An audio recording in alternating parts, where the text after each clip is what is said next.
our GOS Talk.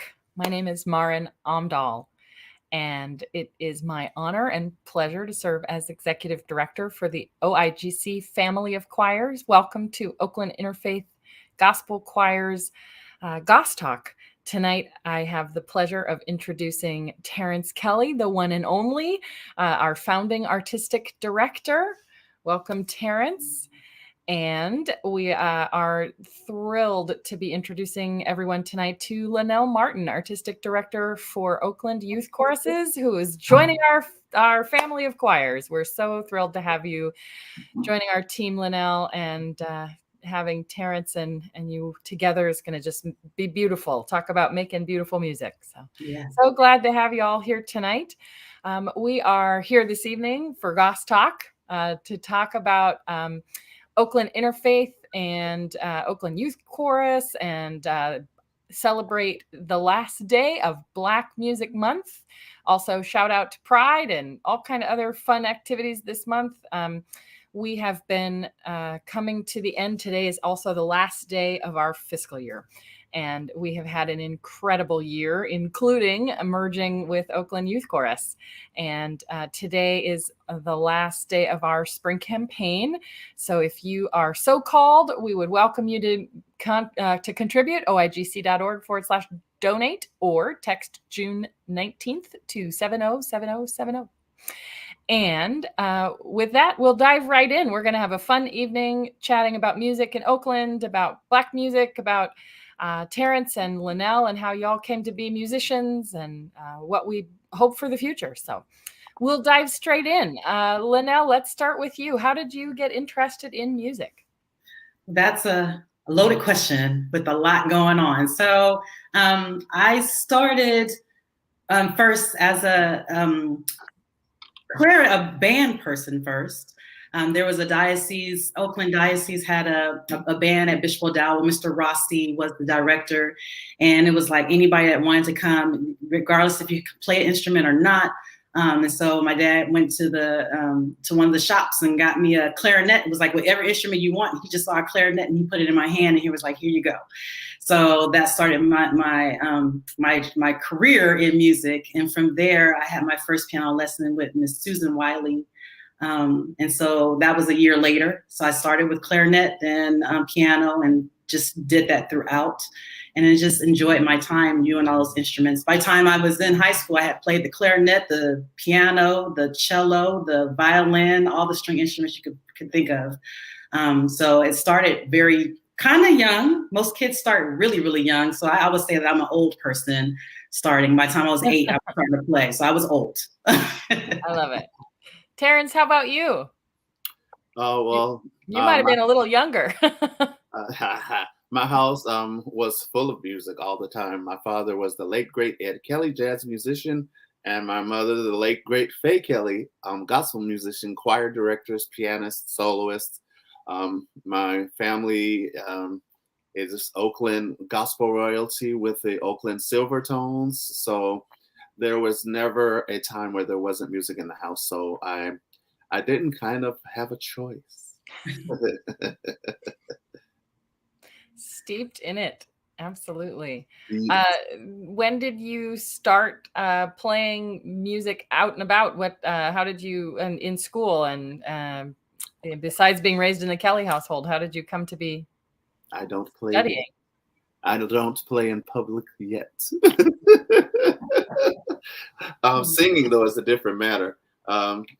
Started singing in church at about 3, and my mother was the choir directress at church. And actually, she wasn't the children's choir directress, but I knew all the songs for the children's choir. So instead of waiting till I was 6, I was singing with the children's choir at 3, and I got my first solo at Allen Temple Baptist Church. I love that.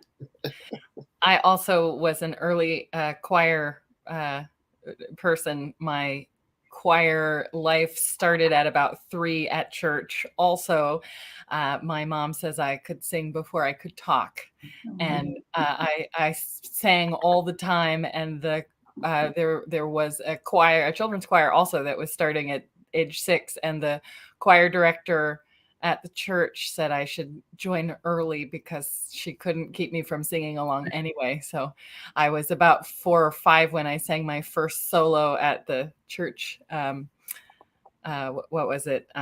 Like the talent show. I think I was maybe 3 or 4 and sang, there, and kept on going, and have now come full circle in my career back to choral music and being involved with this incredible organization. But I didn't grow up in musical Oakland, so I'd love to have y'all chime in about some of the different music programs, of which certainly OIGC and OYC have been emblematic over the years. But I'd love to hear more about y'all growing up in the area with the music and so much tradition that we're steeped in here.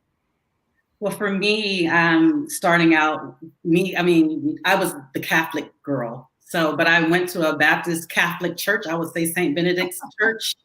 It was very, very crossover everything. So at the time when I first started around just getting into gospel music, it was Susan Wiley and the Youth Connection there at St. Benedict's, which was amazing. So you would run to get to 11 o'clock Mass to hear the Youth Connection.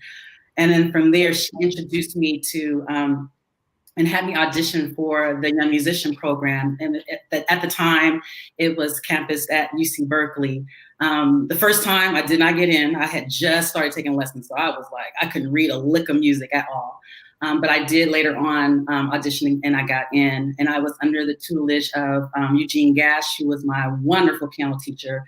And also I was at the beginning of having a double major. So I did piano with Eugene Gash, and I did voice with Norma Livingston. And so she was amazing, and she taught me so much. I can sing an E. I mean, like really, like I can get that vowel out because of her, and I always credit her. So, and I met so many great people at the Young Musician Program. Letticy, our famous Letticy, at the time we knew her as Letticy Pierce. Letticy was my co-person. We were like good friends, and she taught me how to harmonize. And I had some great teachers, Mr. Bill Bell. Again, I said Eugene Gash, I said Miss Livingston, and Miss Janice Maxie Reed, who I just, she takes me under her wing, and I just love this woman. So that was one important part, was the Young Musician Program. And then, which is kind of like a full circle, I was in the Oakland Youth Chorus. When I attended Holy Names High School, I auditioned for the Oakland Youth Chorus, and just enjoyed my time at Oakland Youth Chorus, OYC. And was under Elizabeth Min and Trent Morant, and had a really great time doing that. So that was another one. It kind of funneled into the Young Musician Program, or the Young Musician Program kind of funneled into OIC at the time. And so I had some great instructors and just amazing times and memories there. One of the fun stories that I've really enjoyed hearing with you and Terrance the last few months is about one of your instructors. I understand you took piano lessons from Terrance's dad. Yeah, I did. I was at Laney at that time. So I had graduated high school, and went to Holy Names College at the time, where I met Terrance.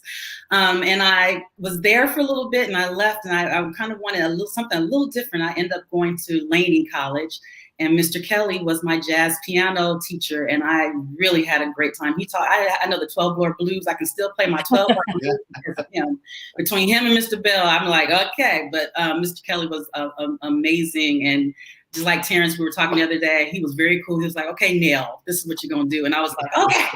I was scared, like, I'm going to mess up. He's like, you can't mess up, just play. I was like, so that was Mr. Kelly. That was the thing for me. I loved him. Yeah, he was real chill, real cool. Yes. Well, I went through another way. I went through the Oakland Solo and Ensemble Festival, where you would compete for scholarships. And I won several years in a row to get voice lessons. And my first voice teacher was Thomas Hibden, the choir teacher and voice teacher at Laney College with my dad. And then I kept on taking lessons, and then I went to Mr. John Patton, who was a fabulous, renowned tenor of this area, who should have been right next to Luciano Pavarotti. That's how well he sang, but because he was African American and singing opera at that time, it wasn't going to fly. But he was also most noted for his appearance on The Color Purple as Suge's father. So that was my voice teacher, Mr. John Patton, with one of the most fabulous voices you're ever going to see. But I remember singing, winning my first year singing soprano.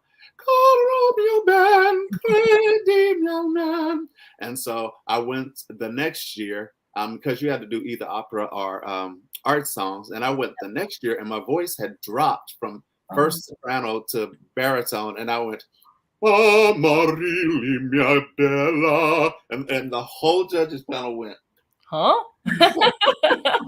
What was that? My voice literally changed within the space of a month. I didn't have a whole bunch of cracking. It went soprano, then I couldn't sing anything for a month, and then I came back as a baritone. That happened at Allen Temple too. So the second Sundays in the African American church is a Baptist church is Youth Sunday. So I had a solo. Give me a rope. That's why. Oh yes. I mean, I was singing it in soprano. And then next second Sunday, I sang it again, but I came in, "Give me a rope. That's why." The whole church did the same thing. And then they started giggling. And at the end of the song, everybody clapped, and our pastor, Reverend Dr. James Alfred Smith, J. Alfred Smith, well, we just call him pastor. So he got up and he goes, "Well, one of our young men has found his voice, and it's strong." I love it. How did you do that? You sound just like him. You sound just like him. I listened to him every Sunday for 30 years. I could do. He is my spiritual father. So, so that was happening, but my path was not Young Musicians Program, particularly because our family, I auditioned and made it. The little known fact, I auditioned and made it into the Young Musicians Program, but my family always took vacations in the summer, and I was like, no, no, I'm going with y'all. So so I continued to go through the Oakland Solo and Ensemble Festival all the way up through my senior year. And I was also at ninth grade. Well, here's the story. My father, in the seventh grade, I wanted to play the trumpet. I was at what's now is Lowell, but it's now West Oakland Middle School. And my father said, "If I buy you this trumpet, you're gonna." Eighth grade, I was. My father said, "If I buy you this trumpet," wow, a lot happened at that school. I'll tell you more. "If I buy you this trumpet, you're gonna play it for 2 years." And I said, "Okay, no problem." And he said, if I buy you this trumpet, you're gonna play it for 2 years." I said, "Yeah, Dad, okay," because I was now competing in voice and with the trumpet. So I won with the trumpet as well. So I had trumpet lessons. So my dad bought me the trumpet. I played for a year and a half, auditioned in the 10th grade for the Castlemont Castleers, and I got in. So I should have been a Castleer in the 10th year. In my 10th year, my father said, "You have to play the trumpet another year." And I was like, "But Dad, I made it to the Castleers." That was at the height of the Castleers. My dad was like, "You're playing the trumpet another year, buddy." And so I got to Castlemont as an 11th grader because my father made me stick to my commitment to play the trumpet 2 years. So, okay, so let's back up to Lowell Middle School, which is now West Oakland Middle School. Another thing happened at that school. My choir teacher was Lula Hatton. She is now Lula Mack, Fleetwood Mac's wife. And so she's a big first lady now, but she was my junior high school choir teacher. She said, "Your voice is so round and beautiful. Why don't you take voice lessons? You can sound like this." And she plays. I was a little West Oakland kid. I was like, I don't want to sound like that. But one Sunday morning, I think it was Easter, Henrietta Davis came to Allen Temple. This is how it affected me. I remember what she had on, down to her shoes, how her hair was. She had on a pleated white, big bow on the front, white blouse, pleated black skirt, and a bun in the back. She sang "Nobody Knows the Trouble I've Seen." And she said, "Sometimes I'm up, sometimes I'm down. Oh, yes, Lord. Sometimes I'm level to the ground. Oh." And I was like, what? So Monday morning, I knocked on Miss Hatton's door. I was like, I want to take, well, I asked Henrietta after service. I waited my turn in line. I was very polite. I was like, Miss Davis, how did you get your voice to do all of that? And she said, you must study the voice. And then she went to the next person. That's all she said to me. I went to Miss Hatton on Monday morning. I was doing the Sheldon. When she opened her, she said, yes, Terrance. I said, I want to take voice lessons. You could have knocked her over with a feather. So there was my voice lesson journey starting after Henrietta Davis came to Allen Temple. So it's kind of, it's a progression through, but it all started at home because I also listened to Leontine Price at home. I listened to Sarah Vaughan at home. I listened to Billy Eckstine at home. I listened to James Cleveland. Oh my gosh, did I listen to James Cleveland at home? The Caravans, Roberta Martin. As a matter of fact, the first time my family heard Rance Allen, we were almost late to church because we were laughing so hard we had never heard anybody do his antics. Rance came on and it was some song and he went, we're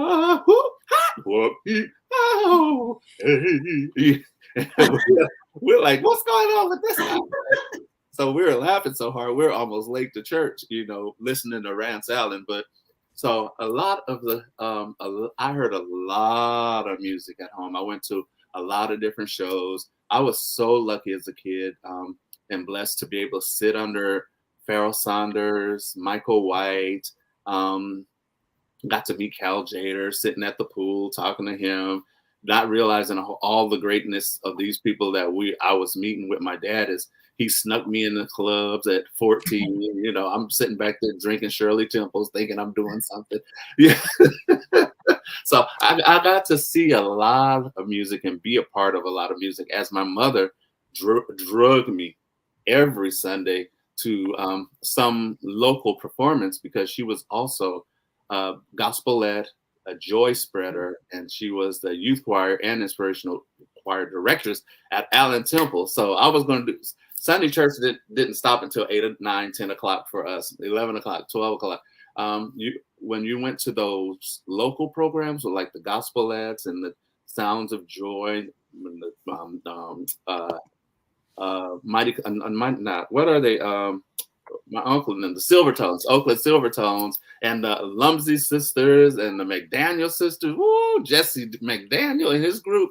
So they would be there. They were in there singing. They were the gospel answer to the Supremes and the Temps and all of that because they looked the same way. I remember my favorite outfit of the gospelettes. It was a lime green, short sleeve stewardess dress. That's what I call them. It just go straight down, and it went to their knees, but then they had on lime green, pointy high heel shoes and long white gloves, and they all had the same wig. And they got up and they were just singing. And I was watching the Supremes in church. They was killing it, So that was my favorite outfit of the Oakland Gospelettes. But so I'm scattered all over the place because we had so much music. I mean, we had dumb stuff to happen in our house. My parents played the dozen on the piano with each other because they both played, and this is world class. We didn't realize what was happening in our house. Right. My mother came downstairs with her hair, how mothers do, her hair all over her head and her old robe. She had new robes, but she still wore that old pink robe. We don't know why. She kept the old pink robe. And my daddy got on the piano. She said,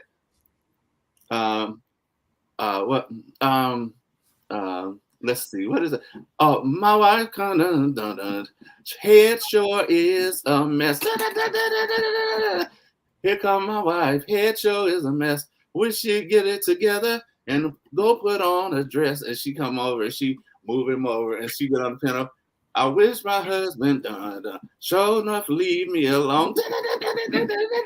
So all four of us are falling out, and they're sitting at the piano just going back and forth, playing the dozens on it and I love it. That's and then my mother just get her coffee and go back upstairs. We didn't know that wasn't usual. That was our house, all that kind of stuff happened. And my mother made all of us, we could all sing all three parts from age 7 or 8. And if it was a vacancy in one of her groups, she'd be come sing alto, all three of y'all. I'll go sing soprano, you know. So that was my musical introduction. Was kind of ridiculous, being the kid of Ed Kelly, you know, Ed and Faye Kelly, you know, singing everything from day one. And so I really appreciate that more and more every day. I realize what a gift my youth was. Me and my sister still call each other laughing about songs or singing things or laughing about something our parents did in our house, which we now know was, wow, oh my gosh, how different was that? How lucky were we? But Right. growing up, it's just what it is, you know. So my musical path was long and actually just, I guess I could say, epic. It was great. I got to sing with Pharoah Sanders at Kuumba at age 12. I mean, who what a blessing, you know, right? So Absolutely. That is, and I think that is why the OIGC sound is so different from most gospel choirs, because it incorporates a jazz sound, it incorporates a gospel sound, it incorporates a little bit of classical, because I'm an opera boy, can't help it, you know. I fell in love with Leontine Price when we saw her at the Paramount, and she sang with no microphone and filled the house. Mm-hmm. You know, and you know, these are the people that my dad took me to see. You know, I got to see Duke Ellington live, so you know, it was just an epic childhood in music. And but how did I get my start? Formally, it was that path I just told you, through the Solo and Ensemble Festival in Oakland. I also went to high school with greats. I went to McClymonds 9th and 10th because that was my district. I went to school with MC Hammer, and then I went to Castlemont in the 11th and 12th. I went to school with Tony, and then I went to Merritt with with Jackie Harrison, not Dr. Harrison, Jackie Harrison, for a couple of years, and I was in school with En Vogue. So. And Linnell, you studied with Jackie Harrison too, yeah? I studied with her at Laney, of all places. She was there at Laney, and she actually did a lot of things with the Oakland Youth Chorus as well. So I got a chance to touch that royalty as well, and help shape me, and helped to, like, some of the things I still look through the music history, the music library at OIC, and see her name pop up with just different music that she wrote for us. And even I sent Terrance one the other day. He wrote something, and I was like, what your music doing in my archive? So, you know, just to have all these different people that, you know, just local Bay Area talent just come and just continue to breathe life into our musical community. So yeah, Jackie Harrison was one of my faves. I did voice class with her and loved her immensely because she was just classy. She came in, she was classy. And my piano teacher would say, don't wear a hat. And that was the first lady I saw come to the piano and just like bust the piano over and then sing you a song with her hat on, and the hat never moved. So I was like, I'm gonna wear a hat one day. And I was like, yeah, your head's too big. You can't do that. So that's a high bar. That's a high bar to set for yourself. Miss Harrison has been beautiful. And this is classic Miss Jackie Harrison. That's where I got that from. Yeah. I use that from her. You know, you get a whole in a conducting class, you get all the stuff. Exactly. But honestly, most of the stuff I use has been from my favorite conductors. Not not my conducting class. yeah, I get it. I love my conducting class, but you know, even like some things from James Levine, watching him conduct. Yeah. The orchestra, the New York Met Orchestra. You know, I've never met him, but I've watched him. I got some stuff from Michael Morgan. I got stuff from, of course, I jumped Mr. Reader because that's another whole topic, being a Castilier. You know, being a Castilier, I sang with and am connected to as a Castilier about 3/4 of the ministers of music here in the Bay Area. And a lot of pastors, which came through the Castiliers. We were the preeminent choral youth group in the Bay Area. The Castiliers was for about 15, 20 years. Started with Phil Reeder, where he took it, and then Rochelle Rogers Art took it a little further, and then what was the other lady's name? Something Taylor. I can't remember her first name. Was it Kathy? And then Valley Town. So it had a progression that kept them alive for a while. But Phil Reeder's reign was the reign. And under Phil Reeder, we have Daryl Coley, we have myself, we have Eric Smith, you got Keith Henderson, you got Lolita Matthews. I could just keep going down the list of all these great ministers of music. You got Tony. That's something else the two of you have in common is that you've both been in that role as well. So beyond the Oakland choral scene and beyond the Oakland music scene, you've had that minister of music role in the Oakland church community as well. Yeah. Well, we do. I love it. I love our church, and I love being a minister of magnification. Oh, all right now. What does that mean? It means I do more for less. That's right. I never wanted the title minister of music. I was like, okay, I got to know a little bit too much.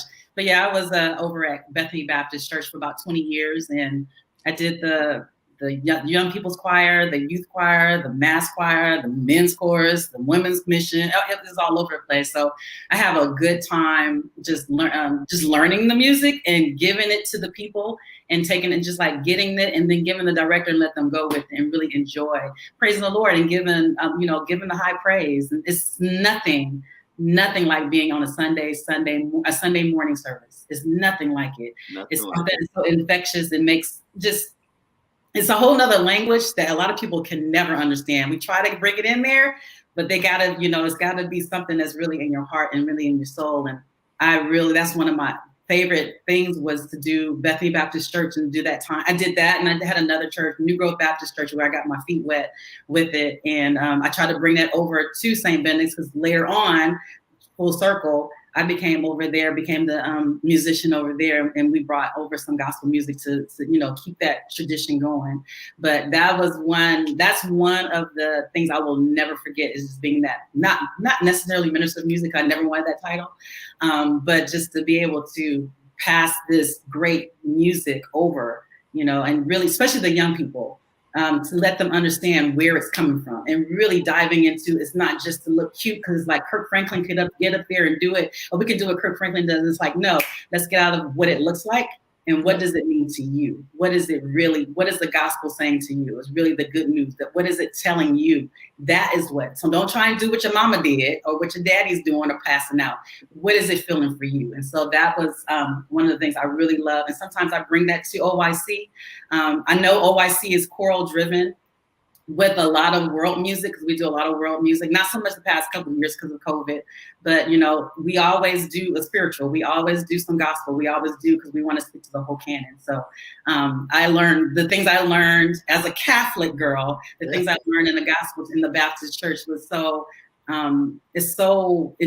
it just transferred over into my teaching. So like Terrance said, a lot of stuff, Dr. Buddy James might be upset. Sorry, Dr. Buddy James, but some of my stuff I don't do it for my conducting classes. I'm just like, I saw something. I may have saw Trent Morant do something like that. Ain't in the part of that's not conducting 101. And I just took it and was like, I'm going to do this anyway. Because whatever it feels like to me, and it speaks over to my chorus, that's what's gonna make them feel the music even more. Because if they see me excited, if they see me excited, they're gonna come and rise to the occasion. So it's always a cool thing. Once upon a time when I was on the other side of this chair and had a women's chorus, it was not the choral conducting classes that I brought to the table. It was the community sings that I learned from Sweet Honey in the Rock. And, that's what brings the people out. And I think that's especially true in a community chorus and in a church community, that, you really need to connect on the musical level, on the soul level. And now that the two of you are in the shoes of all those greats that you've just named that inspired you, I know you've carried that torch forward, and they lit the flame for you. And now you're both carrying that forward with your own ensembles, both in the ministry as well as in the community and in the choral and ensemble groups that you lead. So I'd love to have you share. I want to hang it up for a second. I have to bring in three people. I have to say I'm a lot my mother, Faye Kelly, because she was my first choir director, and I got a lot from her. I got my treatment of people from my mother. Mm-hmm. She was she didn't take no stuff, but she would make you laugh in the middle of cussing you out. So I take my treatment from my mother, but I get a lot of people have told me that when I direct, they see Phil. They see mm-hmm. Phil. I've had a Castleer come up to me and cry, "Oh my God, you remind me so much of Phil. You have so much of him." And what an honor for someone to say that, right? So and then I would have to say I got some of my persistence and patience for learning, waiting for people to catch up when they're not as skilled as I maybe want them to be, from Betty Gatlin, who was the Minister of Music at Allenton as well, Mama Betty. So I had to say those three people because, I was going to get beat up. Oh, I understand. By a whole bunch of family and myself if I didn't say something about those three people. How about you, Nell? Who do you hope to channel most as you? Mine is really the main one, Miss Janice Maxie Reed. She was so paramount in she could hear and know Linnell Flat or whoever. Was Janice a Castleer? Huh? I think she is a Castleer. Yes, I think she is. Yes, she is. Yes, she is. I love Miss Reed. I love how she just she could just hear it and know how to fix things like in a drop of a hat. She can hear it and know that there's something going on. I think one person that really transcended my conducting is Trent Moran. I keep saying his name. He was a very pivotal person in how I just deal with music and figure out what's the right thing for the group. Like really listen to the group and figure out, is that the right song for that group? And then how do I present that to them so that they understand it? And another person that's really important to me, the powerfulness, is a little sister, Sister Mary Elizabeth. Sister Mary Elizabeth is at Holy Names High School. She was a little bitty lady, and she led the band and the strings and orchestra at Holy Names High School. And it was in the 9th grade. And at Holy Names, when you're in 9th grade, you had to sit in the balcony. I don't think they do that anymore, but they have the 9th graders sit at the top so you can see everything going on at the bottom. And we had to sit at the top, and she had to conduct the orchestra. And it was so cute because she was this little 4 foot whatever she was. And she was just like, she lifted her hands and everybody like took that breath together. And I was like, I want to do that. Whatever that lady's doing, I want to do it. Totally like that. And so just to see her, she had a mean 4-4. And I was like, okay, whatever it is, keep that 4-4 going. And she was so powerful in making sure that that was one of my key people. So I would say Janice Maxie Reed's number one. I have to add one more.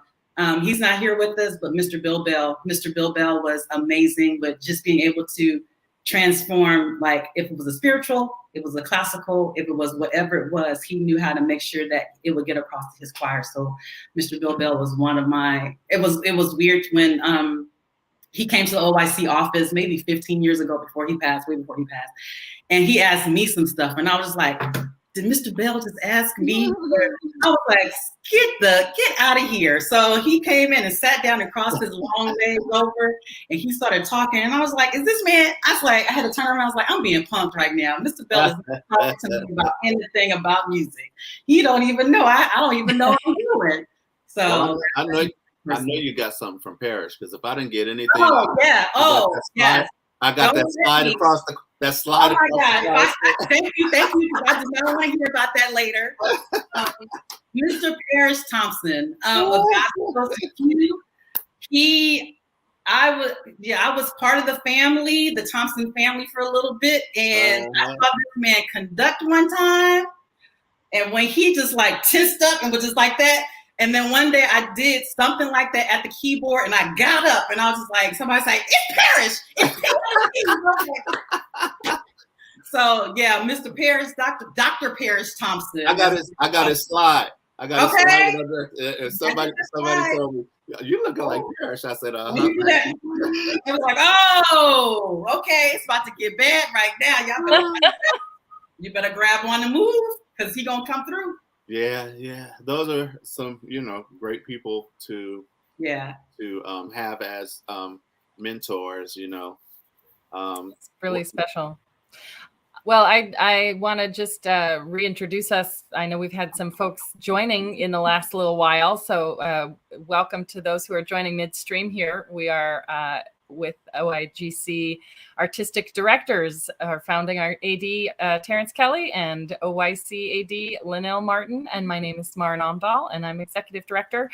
We're here tonight highlighting our end of our fiscal year, the merger with OIC, our spring campaign. We're just a few dollars short of our spring campaign goal. So if you have it with you to contribute, visit oigc.org/donate or text June 19th to 707070. And we are also really having a lot of fun diving into the Black Music Month Oakland edition. A lot of inspiration from our artistic directors, from all of the different music that they were inspired by. And I'd love to turn the page. I know, Nell, you've had a lot of incredible opportunities now that you are in that position of being the inspirer of the folks in your community and in your chorus. What are some of the impactful memories that you remember from Oakland Youth Chorus and your time with OIC? Where you've sung, who you've performed for, what kind of activities have been real impactful? And then I know, Terrance, you've got lots of really fun ones too.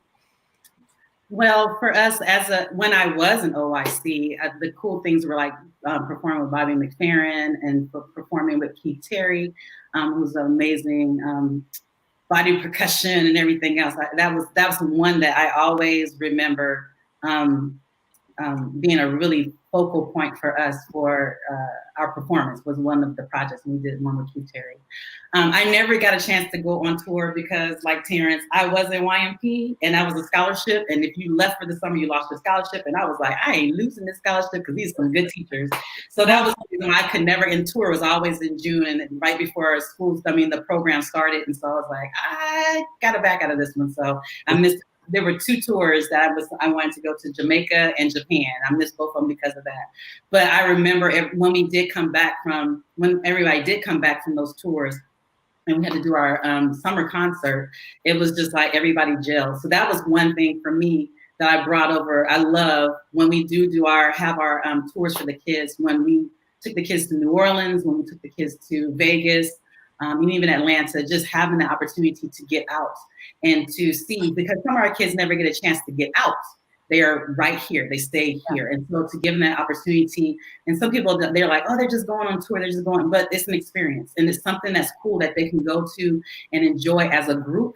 And it's there. I know there's an alum, Shannon, she would say they found their tribe.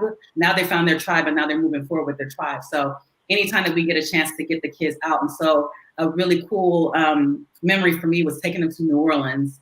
And it was a mix. We were at that point, we were just going to take the high schoolers, and then we decided at the last minute to put the high schoolers and the middle schoolers together. And it was such a cool trip for the kids. They got scared together. We did the ghost tour, and they got scared to death. And it was funny because I'm like, my family's from New Orleans, so I was like, okay, I know what you should be scared of, but at the same time, it was just like cool to see them get scared. It was cool to see them eat beignets and everything, have all the powder all over the place. But then it was really cool to see them come together as a group. And to, like, if you look at them, to see where they're from, different places of the Bay Area. I'm not going to say Oakland because it's not just Oakland, even though we're the Oakland Youth Chorus, but having those kids that come from Moraga or they come from Antioch. They're kids that used to come from Antioch and Pittsburgh and everything and get to Oakland. Kids that were from East Oakland, where I'm from, and deep East Oakland, as we would say, and then come together and make this beautiful sound. It's just amazing. And those are the memories and the things. And when the kids latch onto a song, speaking of a memory, we had a 40th concert and we did this song, El Cascabel. And it's the, and it was like, when we first introduced the song, they were like, there's words to this song. And so we sung it for our concert, our 40th anniversary spring concert. And it was to the point, I did do a Paris Thompson moment there because the kids, they were like, feeling that thing. And it was like, all right. And that was something I just like jumped. I didn't even have anything else to do. And it was like, I jumped and they were like, okay, we're going off. So it was like cool to have those memories of seeing the kids just embrace that music and enjoy the music. And we got on that ship and at first it was like, okay, we sounded good. But then they felt it like, forget the audience. We about to sing this for ourselves. So just having those moments of just, and they've had, concerts with the Oakland Gay Men's Chorus at Laney and other places, and they love those performances. They always love those great performances when we collaborate over across. But it's just nice to just like get that music and just enjoy and embrace and build. And I keep saying this over, you guys probably get tired of me saying, build that respect of, through the music, of finding that common line and just building that respect. And they get it and they understand it and they're able to build tolerance and build love for each other. And it's like, if we had more singing, we wouldn't have all this stuff that's going on. If we just had more music, it's just like, let it happen and just enjoy the process of just enjoying and understanding each other. Because music really helps you to understand each other. If you just sing, dang it, just sing. And that is why we do what we do. And that has been Terrance's mission for a long time. And we've really embraced that this year, World Domination by Choir. There's a part of being a good singer that a lot of the world doesn't engage in, and that's listening. Yeah. To be a good singer, you have to listen. Yep. So there we lose a lot of people right there in that one word. Listen. Unfortunately, yeah. And I think those kind of skills are so innate and inherent in music and the way that I grew up in music and in choirs and in that sort of tradition where you follow one another and you go together and you sort of all these parallels to good leadership things that we talk about as an organization. We literally sing from the same songbook. I mean, that's such a common reference, but we actually literally do it. and following the leader, we have an artistic director and we trust and we do, we follow what the AD is trying to show us. And Terrance, says my flapations, I'm not up here waving my arms around for nothing, right? Like we learn to follow examples and to follow symbols and to sing together and to be on teams, each of our sections, as we learn to come together in sections and follow section leaders and, sort of the whole way that music brings us together as a community is such a good parallel to the life and the world that we live in. And even the part about you breathe together. You're taking a breath. You're taking a breath together. I mean, I know that whole COVID thing that scared us, everybody. For the choral world, it was like this big ACDA thing where the guy was like, you shouldn't sing anymore, da, da, da, da.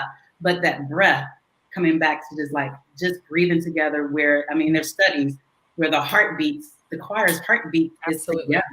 It lines up. Exactly. Yeah. Yeah, that was last night. We sang for the AME lay people's annual conference for, I think, Northern California. Well, no, I think it was for I think it was national because we had people from all over the country there last night, and the choir was just singing as one last night. It was beautiful. They were singing their hearts out, and people were up in the aisles dancing and crying, and just having a beautiful time. So the choir did a magnificent job last night singing over at First DME Church. I'm so grateful we were able to do that and to come back after COVID, where we have been not able to breathe together and not able to rehearse. And it's so exciting.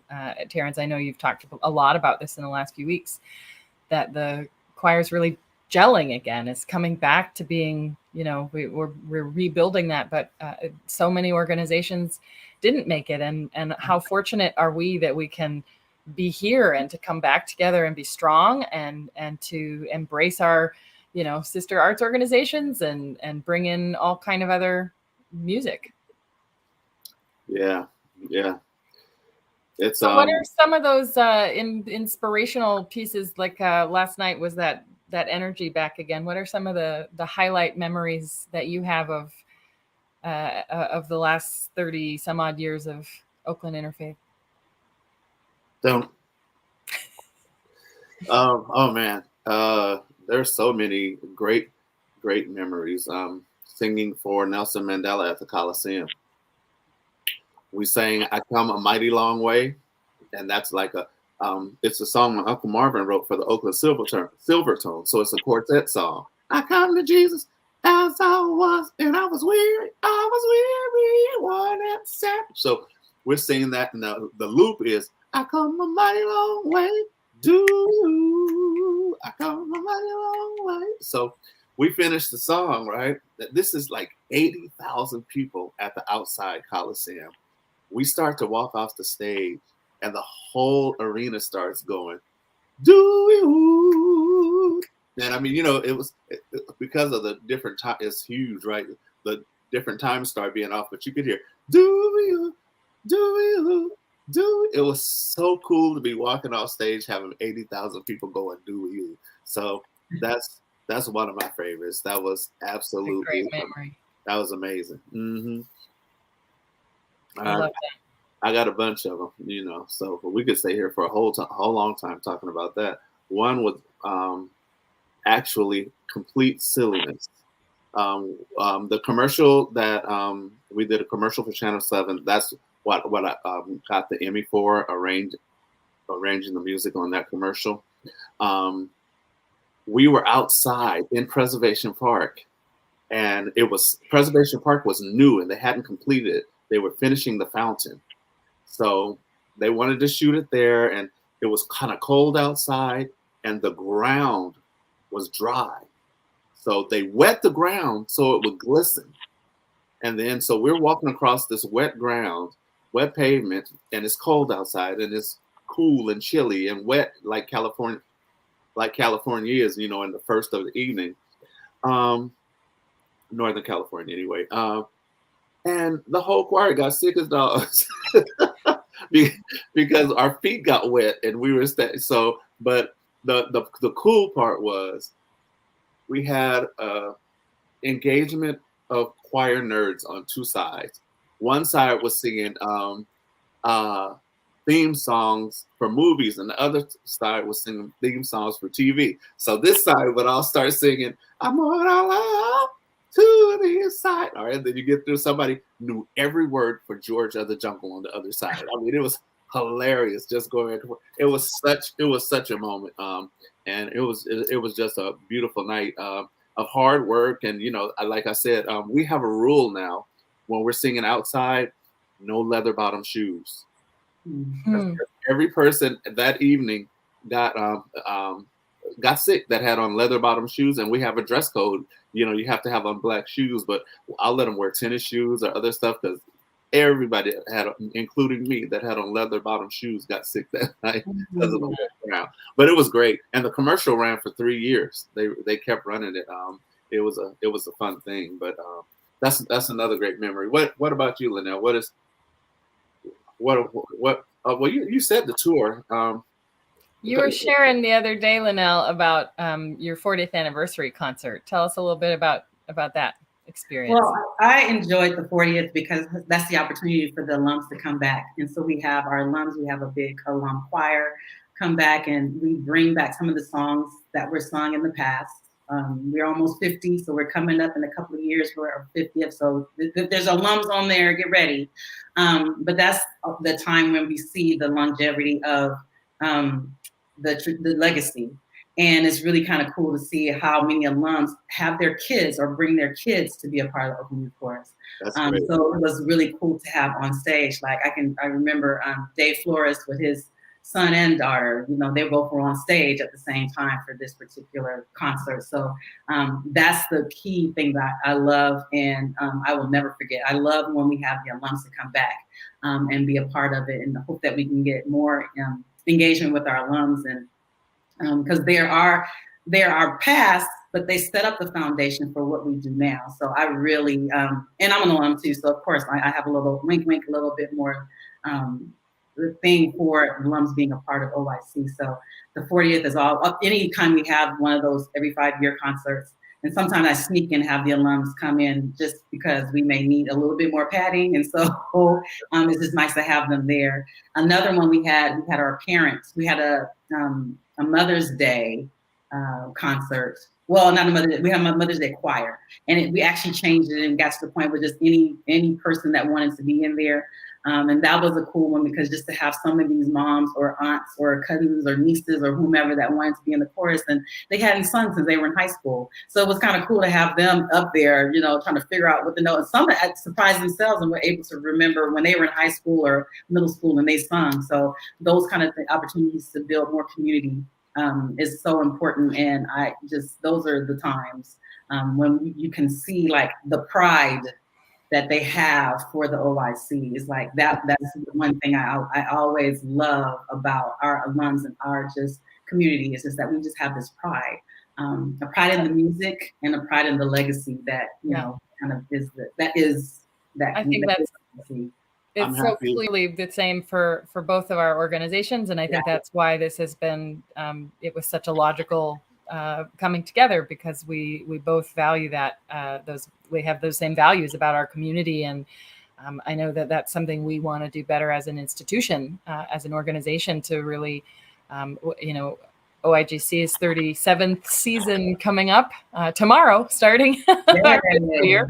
And, there's a lot of alums in our community as well. And absolutely people, coming in and out, the people who formed us. And I'm excited to shout out, some of the youth gospel choir alum. We now have 3 ministers of music of prestigious churches. Philip Harris, Dr. Philip Harris. Oh, nice. He's also an adjunct professor at the Conservatory of Music in San Francisco, San Francisco opera member, and he's the music minister at Downs Memorial, a very venerable congregation. And then we have Michaela Cheadle, who was OIGC member as a youth, and she's minister of music now at Beth Eden Baptist Church.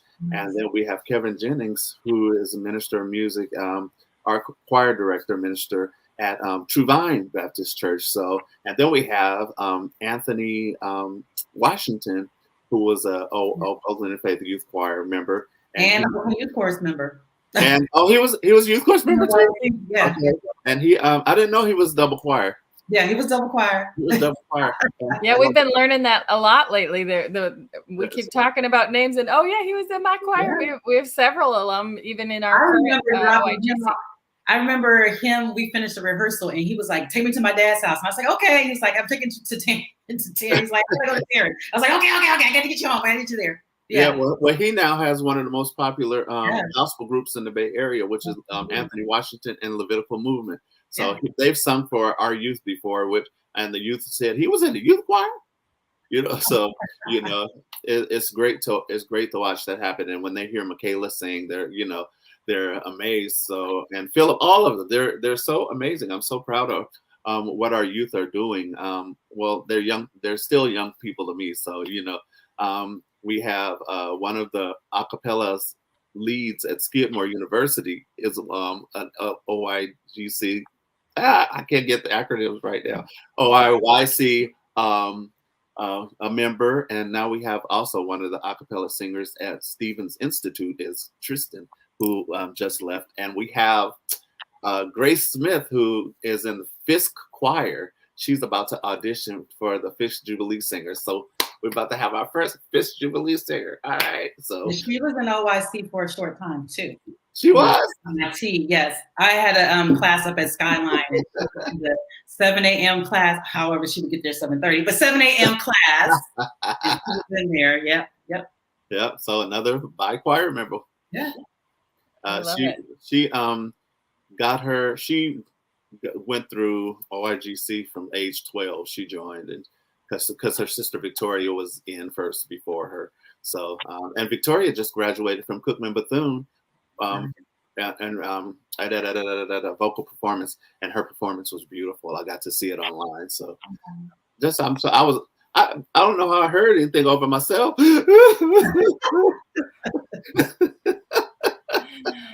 Well, I love hearing you all talk about the successes of our young folks and all the different people who've come through the organizations, because it's just so it's absolutely the mission of what we do and why we do it. And anybody who's watching this live stream, either presently or later, feel free to chime in on chat and wave your virtual hand and say hello. We'd love to call you out, and it'd be so fun to know how many different bi-choir folks we have over the years. I think there'll be more than one. Coral.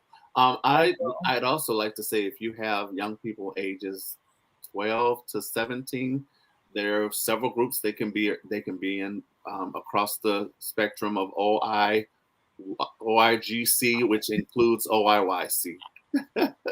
And Nell, the elementary starts at what age? We have, because of COVID protocols, we are starting at 3rd grade to 5th grade for our elementary choir. We have our middle school chorus, which is our concert chorus, and that's some audition 5th grade. And it's not technically an audition; it's just a placement audition 5th to 8th grade. And then our chamber singers, which is our high school choir, and their audition 8th to 12th grade. So I love that our organization now spans 8 to 98. We have there's one more youth arm, and that's the Oakland Interfaith Youth Choir, and they sing world music, gospel music, and blues and jazz. So there are like 3 or 4 choirs your young people could be interested in it and come sing with. And then there is the community choir. Yep. Go ahead, Maren. I joined. I'm here because of community choir.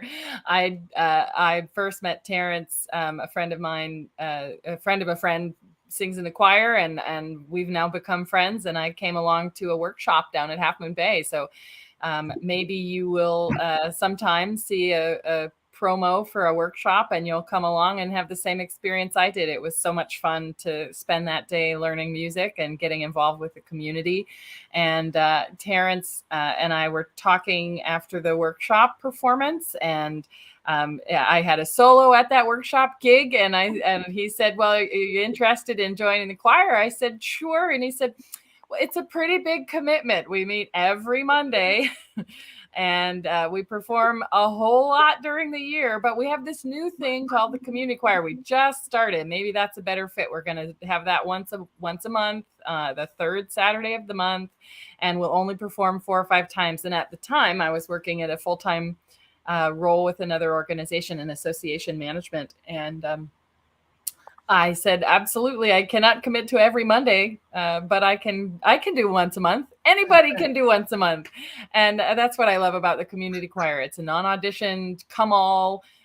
People come in and commit to the session, and we come in for the sort of half year and that sort of first half performance. And what right before COVID, we crested the 200 singer mark in our community choir, which was a whole lot of fun.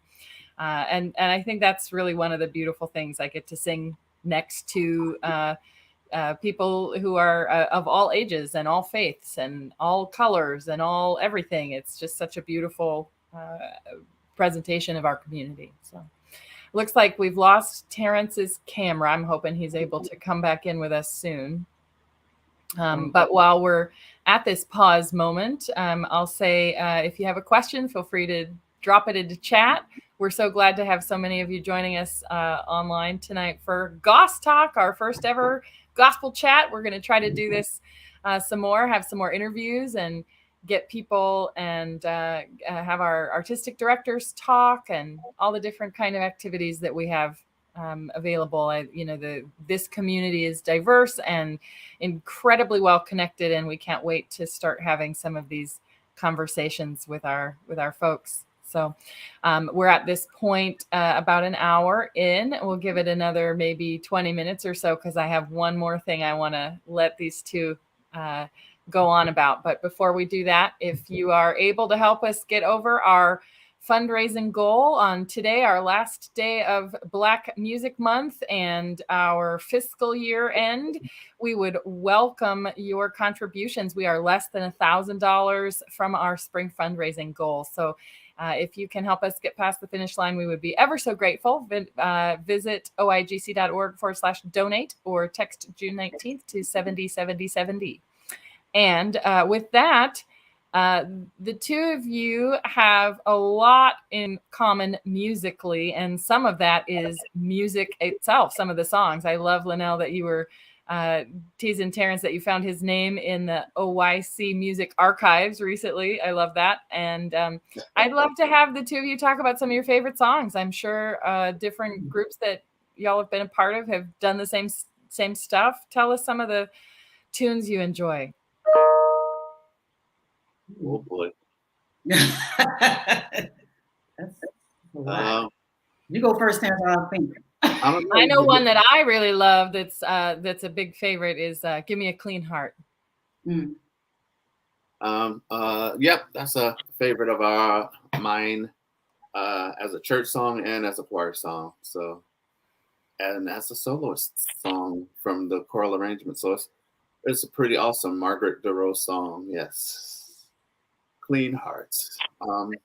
I don't know. I mean, are you talking about for the choirs or just my favorite songs? There's all kinds of favorites. You know, there's we have to be John Riffick here, and or you know, I love Requiem, Brahms Requiem. Mm. I mean, I love that. It's amazing. Yeah. Or you know, one of my favorite gospel songs. My very favorite gospel song, my absolute favorite gospel song, cannot make it through it without crying, is Be Grateful with Lynette Hawkins Stevens. Messes up. I cannot make that song, messes me up. I can agree with that one. Absolutely. That is amazing. That one and Daryl Coley's Sunday. That I can't get through Sunday without passing out. Okay. But as for choir, for our choir, we love Issei Barnwell's "We Are." That's one of my favorites. And we sing it often. We just did it collaboration with Sacred and Profane Choir with that song, and it was really amazing to have that. And it was online, so we did a video. We sang an Issei Barnwell song for a bunch of years. Wanting Memories. Yeah, that's another one. I did that with my women's chorus. Yeah, we did with my women's chorus. I love both of those. Yeah, that's a good. And the other one that I enjoy from her is Breaths. That was one of my favorites. Breaths is another favorite. Yeah, but a one that always comes back from my recent alums is Total Praise. They're in love with Richard Smallwood's Total Praise. Oh yeah, we get a lot of Total Praise requests. Yeah, and that one we took it to when we went to New Orleans. That was the one that was our end song. We did Total Praise at the end, and I think they were surprised that we were doing that. And I was like, why are you surprised? But we did that song, and that's one of the favorites. It keeps coming back. That's the one.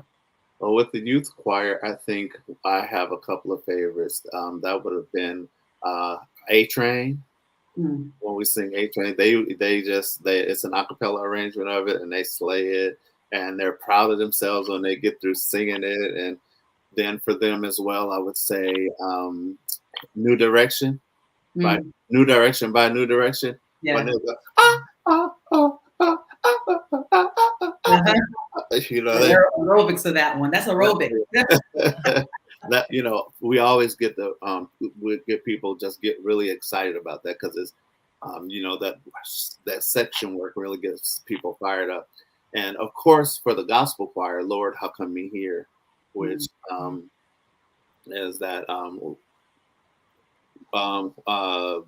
haunting song from the standpoint of a Negro slave woman, as she poses the question, you know, why am I here, you know, God? And then we have A Mighty Long Way, which my uncle wrote, and it was always a dream of mine to teach it to a choir, and the gospel choir sang that beautifully. I mean, there's so many.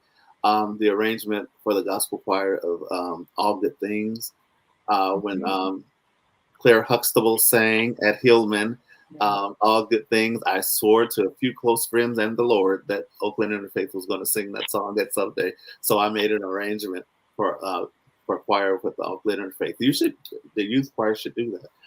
Let's see. There's of course, Total Praise, Sanctuary by Kurt Carr. You know, there are some anthems, you know. Let's see. And for the community choir, I really enjoy singing with them Hezekiah's Every Praise. It was so they got so excited when we sing. They get into that one, yeah. So there, across the choirs, there's been some good stuff. At church, I would say, Just One Drop, and Emmanuel. I tried to get away from Emmanuel at church one year, and it was the first Sunday in December. We were going out of church. Church was over. Oh man! Somebody from the congregation shouted, "Sing Emmanuel!" Church was over. Sing Emmanuel, and Rev was like, "Yeah, Kelly, why we didn't have Emmanuel this December?" I was like, "But we got 4 Sundays." They said, "No, we need to have Emmanuel. We had to sing." Yeah, that's Advent. You're opening up Advent. You got to do it. No. Every Sunday in December, we have to sing Emmanuel. Yes. They go like this, "Come, let us adore." And they're like this. They just wait for it. And they're like, Yes, eruption. It's hilarious. That's the church stuff, though. That you're I talking love I love when you direct that one, T, and you do the hair flying back. It's particularly funny with your hair. You gotta say. So Like, what does this mean? My hair is blown back. That hair that I have up here. He says. I'll tell them if people's weave ain't blowing, you ain't singing hard enough. I know that's right. That's right. So those are like favorites. My favorite from Alan Temple was a Russian song that Betty Gatlin taught us, "Господи помилуй," which means Lord have mercy. I still remember my bass part, Mother Betty. "Господи помилуй, Господи помилуй, Господи помилуй, Господи помилуй, Господи помилуй." I remember. Get the words out. I need to hear "Господи, Господи." Linnell, how about you? What are some of the songs you love doing with choir, love doing with your faith community? Well, I guess for me, back when I was at Bethany, I think one of the favorite was Total Praise was one of the ones, but it was another. Oh no, I can't remember. Oh gosh, I can see. Pass me not, oh gentle Savior. Terrance directed.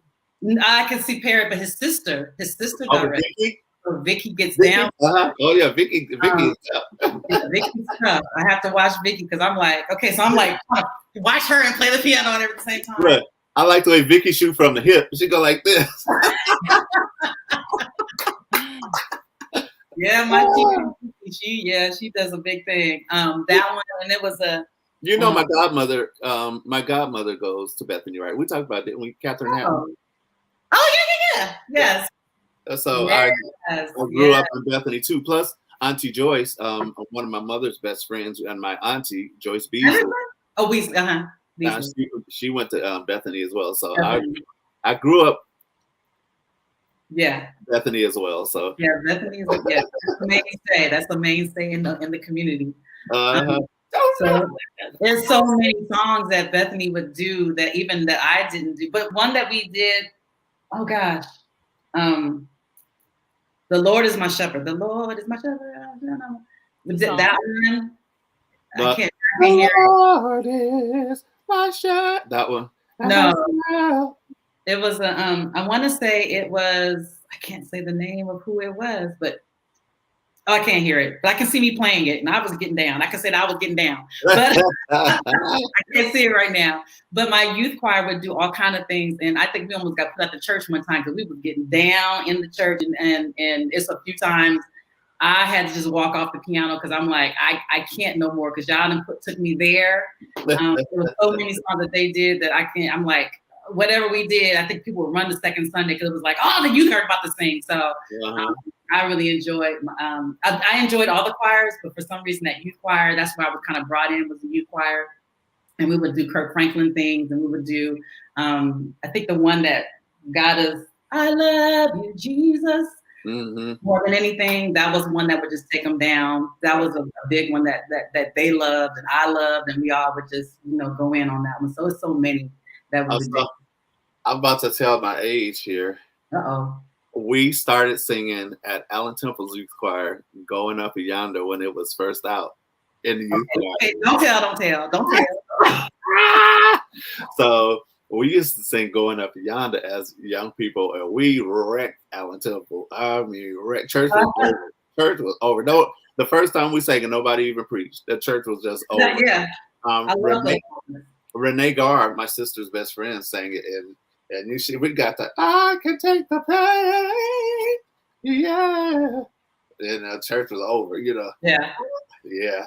I like when you can't do, like the pastor's like it's already been preached. Y'all have a good day. Let's the benediction. There's no benediction. That was it. So let's go. Oh, okay. Let me go to my. Let's see. I've only been minister of music of 3 churches, and 2 of them were under the same pastor. That's True Vine. I was minister of music at True Vine for 8 years, and then Church by the Side of the Road for a few years, and then Imani. That's it. I stay with my same pastors. So, but at True Vine, all in his hands. We got it from Ezel, Ely, and friends. Oh, we're singing all in his hands. The whole building was going like this. The birds outside was rocking. I mean, True Vine was singing this and that, these. And after every move, you are whoa. I love it. Well, and I think I think I have not yet heard, and we cannot miss Hawkins family as we are talking about Black Music Month and Oakland music greats. Going Up Yonder. Going Up Yonder. Yeah. Mm-hmm. That was Tremaine Hawkins all day. All day. Be grateful. Thank you. That a big one for Bethany was Thank You, Lord. That was a big. Yeah. That's an important one. We have to sing at least once every other month. That's got to come out. That's Alan Temple though. That was Alan Temple song. True Vine was all in his hands, and what was Jesus is real. Yeah, that's our young people. I know, boy. Now we sang that. The youth choir sang that, and the tenor at the time was Brandon, and he got happy, and that was at Church by the Side of the Road. He tore the church up. He started going, and I know, we will. And he started walking. All you start hearing was, wow. He tore the church up, boy. That was great. Those were the days. But still doing great things with our current youth and looking forward to great things. I'm really proud of our youth, and I shout this everywhere I go. We have our young people at one just graduated from Howard, and she's going back into Howard in a pre-doctoral program. And that's how good her grades are that they wanted her back. So and we have one in Hampton. We have one at Stevens Institute, Skidmore. We have just graduated from Cookman Bethune. We have at Fisk. We have at Sacramento State. We have at Davis. We have at Northwestern. We have at Dillard. So I mean, I'm really proud of our kids, and I'm a jerk about being right, getting your stuff together. I'm like, do I need to come up to your school? Do I need to? Because I will, and they know I will, because they've heard stories of how I went to sit. One of our youth was talking in class. I went to sit with him all day in school, all day. But that builds respect, and they know that there's something expected for them. There's excellence that's expected of them, and how they should supposed to. Because we have at OIC, we have some great kids too. We have one, Eleanor Wickstrom. She's at Harvard right now. She's the mainstay that was at Skyline and wrecked everything. We have one at Oberlin right now doing oboe and singing. So, and that's a big thing for me too. It's like our students are scholars. They're not just singers, but we're building them to do other things. We're building them to be better citizens. We're building them to be responsive to the next person. I'm loving how Terrance like, okay, I go in the classroom and sit with this child, because sometimes they just need that one person that will pay attention, and sometimes, they're getting attention and they don't get attention wherever, and they need that. And so just for you to take out that time out to just like, hey, somebody cares and somebody's watching you, so get it together. And everybody needs that. He was like, "Are you really gonna sit here all day?" I was like, "Every class." I'm coming. It's only because I love it. He's like, I believe you. And I said, oh, you're going to believe me till 3:30. Exactly. Well, I think that's so much a part of what our organization really is committed to. It's not just teaching music theory. It's not just teaching gospel songs. It's the whole person, and it's the listening, it's the following together, it's the learning to come prepared to rehearsal. You don't just show up late and haven't practiced. You have to show up, and you have to be ready, and all of the things that we try to inspire in our youth that help build them. And I think it's really important that we recognize our all of us talked about the school influence in our musical life, and so much of this community is missing that music in schools, and it's something that's important to each of the three of us. It's something that's important to the organization as a whole. We are committed to figuring out how we can help support music education, whether that's through schools, whether that's through community programming. Anybody watching or listening in should know that money is not an object for youth to learn music. We have reasonable tuitions. We also have scholarships. We also have a lot of people who are willing to support. And it isn't just scholarships to sing. It's also in OIGC, we have a college scholarship program as well to help our students apply to school, and we motivate them to graduate so they can get on to college. And we really are proud of all the youth that have been able to make that. We have two holy namers, two graduates this year that are going to holy names, Nell. Nice. From OIGC. Yeah. And then we have holy names gap year, but going to UCLA after, and then Northridge. Oh, nice. So I have to. I wish I had it prepared, but I'm working on. I ask all my kids to bring me a sweatshirt from their school, so I have a bunch of them. And when I get a few more, I'm going to do a collage with all my kids' schools on them with different clothes. I'm going to be like, do a collage with all the schools. It's important, that they have people that believe in them and that are and that they know are committed to them and that don't only fuss at them. You know? Yeah, absolutely.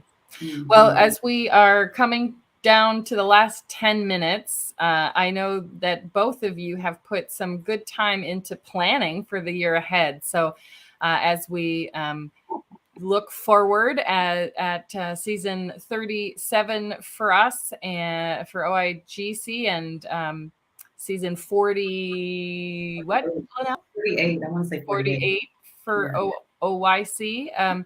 We have come through a lot over the last couple of years. We've managed to, all of us, hold ourselves as a community together because of our supporters, because of our singers, because of the families that support our singers. That's true for our gospel choir families as well as for our youth and all the people that support, that come out and that contribute, that volunteer, that send emails, that like us on Facebook, that listen into gospel talks. It's all because of the support we have from our community that we get to do this incredible work. So in the last 7 or 8 minutes here, Terrance, you and Linnell have been plotting and planning for our next season, which we are going to call Still Standing. I'd love for you to tell us about Still Standing, and maybe even, if you're willing, to give a little sneak peek at a song or two. Oh, it's uncomfortable under this bus. There you go, Buzz. I'm just inviting you to share. Still Standing is we're coming out of I Won't Stop Singing My Praise year. When the pandemic hit hard, all the choir members were like, what are we going to do? Not everyone, but a lot of choir members were like, what are we going to do? What are we going to do? Yeah. Terrance, what are we going to do? And I said, we're a choir. We're going to sing. We're going to find a way to sing. Don't worry. We'll work it out. We're going to do something. So we wrote I Won't Stop Singing My Praise, and we sang that and recorded it with the World Choir. And now we're saying, I'm standing. I'm still standing. And that's a song that Del Anthony wrote for the OIGC project about 11 years ago. And it just says, through everything that I've been through, I learned to just hold on. And so I'm still here. So all the choirs are going to sing something about standing, you know. I can make it, I can stand. Or the community choir is singing a song that says stand as well. I can't even think of how it goes right now, Maren. How does it go? Oh boy, don't put me on the spot. Talk about a bus. Because I keep hearing still standing through everything that I've been through. I learned to trust and to depend on you. Talking to the Lord, so still standing. And for the original project, Lena Bird Miles was the soloist for us, and so she sang it beautifully. And stand. Okay, so Oh right. Okay, so it's a spiritual rearranged. We call it stand. Oh, don't sing now. Stay with that trigger. So I know it's a rearranged spiritual that I changed it into a stand. My Lord, getting us ready for that great day. My Lord, getting us ready for that great day. My Lord, getting us ready for that great day. Who shall be able to stand? So we go. My Lord, getting us ready for that great day. My Lord, getting us ready for that great day. My Lord, getting us ready for that great day. Who shall be able to stand? Dum dum dum dum dum dum. Stand. Who shall be able to stand? And then he goes, stand.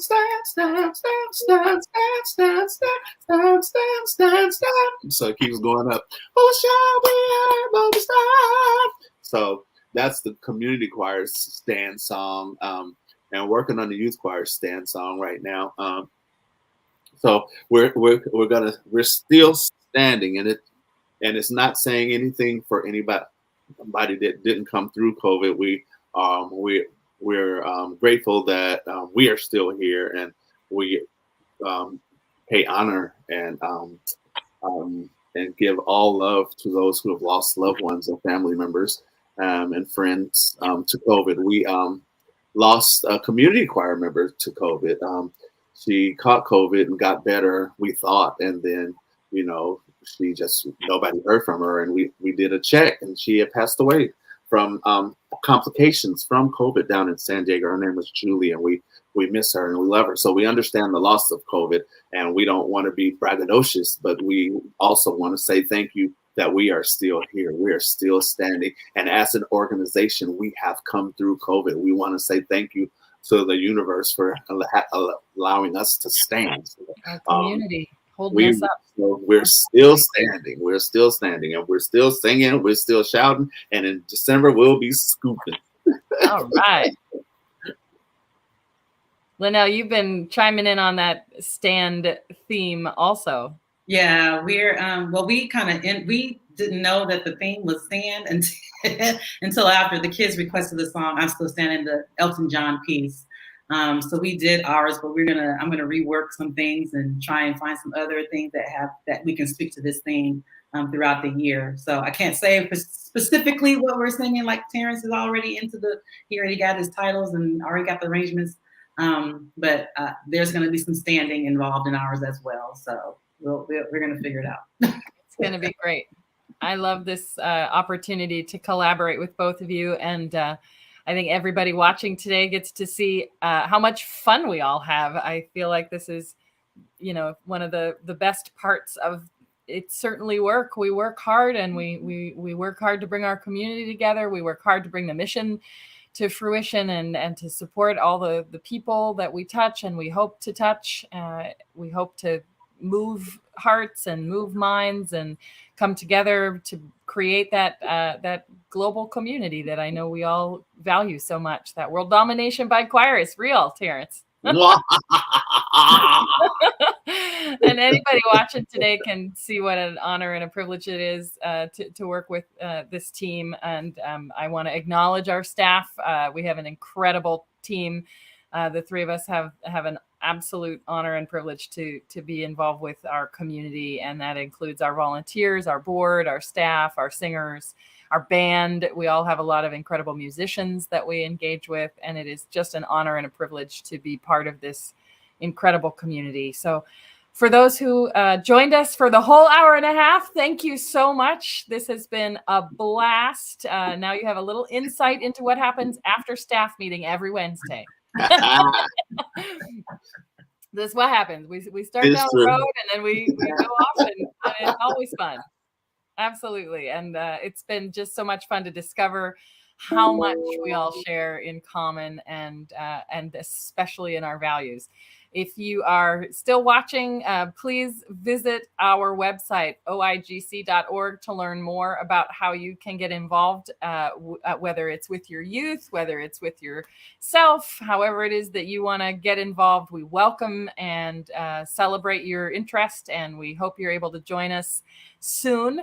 Online, you can watch any of our pre-recorded programs at oigc.org/live, and you can help us crest the donation wave at oigc.org/donate, or text June 19th to 707070. Thank you so much for joining us. Let's thank our Techie Tech, Issa. Thank you so much, Issa, thank you so for much. having us. For making me look all right. I think I'm all right. Me too. I'm looking pretty good too. I got my sun shift, so I'm a little. My lighting's bad, but that's on me. Thank you, Issa. Thank you, Maren. Thank you, Nell. Y'all are the best. Thank you, everybody, for coming to see us. Yes, thank you. See you soon. Thank you, everyone.